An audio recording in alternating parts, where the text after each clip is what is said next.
안녕하세요 학생 여러분, 담임교사 안쌤입니다. 드디어 이론 공부는 오늘이 마지막 10일차입니다. 다음 시간은 6학년 2학기 전체 복습인 단원평가를 볼 거니까 오늘 최종 정리하도록 하겠습니다. 지난 시간에는 나누기 분수를 곱셈으로 바꾸는 방법에 대해서 그 부분만 집중적으로 공부를 했습니다. 오늘은 여러 가지 분수의 나눗셈을 공부해 볼 것이고 조금 더 나아가서 두 가지 나눗셈이 아니라 여러 가지 수가 있을 때 나눗셈은 어떻게 하는지 이렇게 배워보도록 하겠습니다. 지난 시간 복습이 결국 같은 내용이다 보니까 따로 복습은 진행하지 않도록 하겠습니다. 자, 여러 가지 분수의 나눗셈이지만 지난 시간에 배웠던 나누기를 곱셈으로 바꾼다, 역수를 취한다, 이 기본 개념이 있으면 오늘 내용은 특별한 것이 없습니다. 첫 번째, 자연수 나누기 분수입니다. 당연히 자연수는 그대로 두고 나눗셈을 곱셈으로 바꾼다. 다만 역수로 채워줘서 분자와 분모의 위치를 바꿔주기 때문에 우리는 4와 4의 역분에서 7인 것을 알 수 있습니다. 이거 하나 없어져야겠네요. 두 번째, 가분수 나누기 분수입니다. 방법이 크게 두 가지가 있었습니다. 첫 번째는 통분한다. 두 번째는 곱셈으로 바꾼다. 자, 여러분들 통분하는 방법 원래 지난번에 배울 때에는 통분도 두 가지로 배웠습니다. 첫 번째, 두 분모의 곱, 두 번째, 최소 공배수. 하지만 우리는 둘 다 배운 사항에서는 최소 공배수로 통분하여서 계산하는 것으로 전제하겠습니다. 즉 4분의 5 나누기 8분의 3이면 4와 8의 최소 공배수인 8로 통분을 하면 결국 분모가 같아지기 때문에 분모가 같은 나눗셈은 분자 나누기 분자만 하면 된다. 이렇게 해서 정답이 나오는 것을 확인할 수 있었고, 두 번째로는 곱셈이죠. 굳이 최소 공배수나 두 분모의 곱 쓰지 않고 뒤에 나누는 숫자의 위치를 바꿔준다. 즉 역수를 취한 다음에 곱하기를 바꿔주고 미리 약분을 하면 똑같이 3과 3분의 1이 정답인 것을 파악할 수 있습니다. 선생님이 항상 강조하는 것처럼 1번 방법으로 문제를 풀든 2번 방법으로 풀든 나에게 맞는 방식으로 문제를 풀면 되지만 여러분들이 자유자재로 1번도 쓰고 2번도 쓰고 왔다 갔다 할 수 있어야 됩니다. 그것이 잘 푸는 친구들입니다. 네, 가분수 이어서 대분수 나누기 분수 공부해 보도록 하겠습니다. 대분수는 결국 뭐랑 같다라고 선생님이 판단하면 좋다고 했어요. 그쵸, 계산할 때에는 결국 가분수로 바꿔주는 것이 1차적이었습니다. 그러면 결국 2번에서 배웠던 가분수 나누기 분수랑 값이 같아지겠죠. 여기도 나오죠. 대분수를 가분수로 바꿔준 다음에 통분하여 분모를 같게 한다. 1번 방법이고요. 마찬가지 가분수로 바꿔주고 분수의 곱셈으로 바꾼다. 위에서 방금 배웠던 1번과 2번이 똑같은데 다만 전제 조건이 가분수로 바꾸어 준다라는 것이 있습니다. 그러니 2와 3분의 1이 있으면 3분의 7로 바꿔주고 뒤에는 위의 것과 방식이 똑같습니다. 분모를 같게 하면 분자 나누기 분자, 그리고 가분수 곱하기 분수로 바꿔주면 우리가 구하고자 하는 정답이 똑같아지는 것을 알 수 있습니다. 다만 대분수 할 때는 여러분들이 유의사항이 있습니다.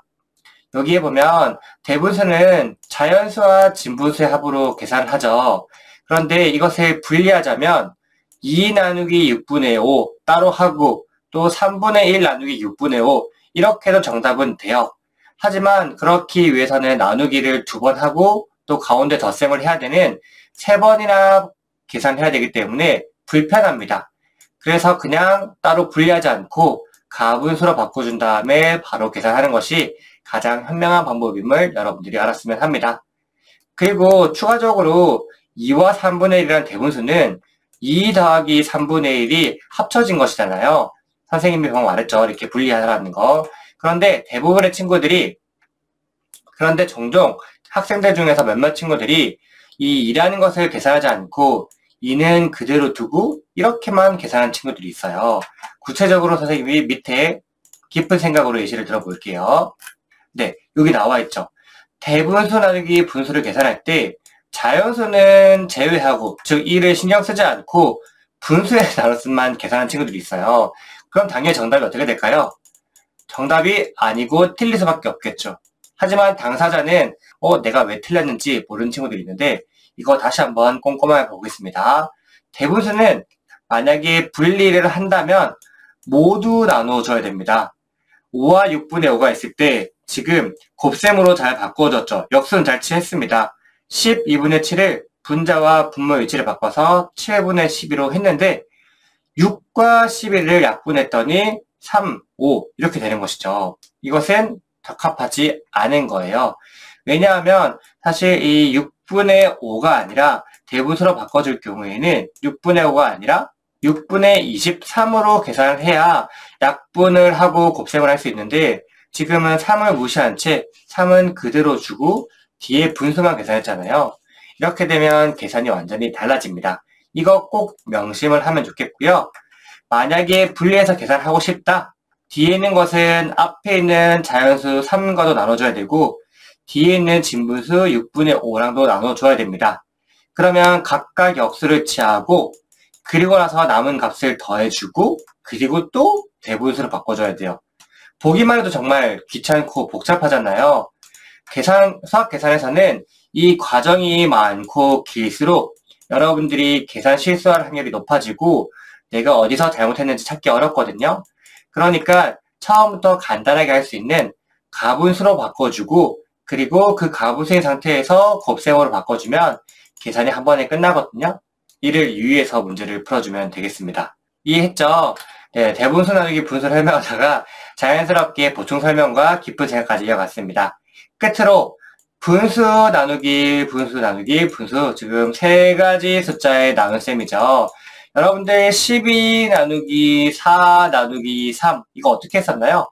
그쵸? 앞에서부터 순서대로 했죠? 12 나누기 4 하면 3 그리고 3 나누기 3을 하면 1 마찬가지 분수도 앞에서부터 차례차례대로 분수의 곱셈을 계산하면 됩니다. 예를 들어 이렇게 세 가지가 있다면 먼저 대분수를 가분수로 바꿔주고 학교에서 배웠던 것처럼 해볼게요. 자, 이렇게 1번 그리고 나서 이렇게 2번을 계산하면 정답이 나옵니다. 그런데 여기서 조금 수학 계산이 빠르다, 나는 잘한다 하는 친구들이 있으면 이렇게 하는 방법도 있습니다.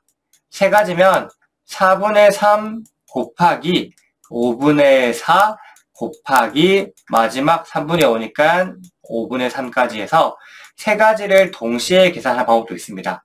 그렇게 되면 25분의 9가 나오죠.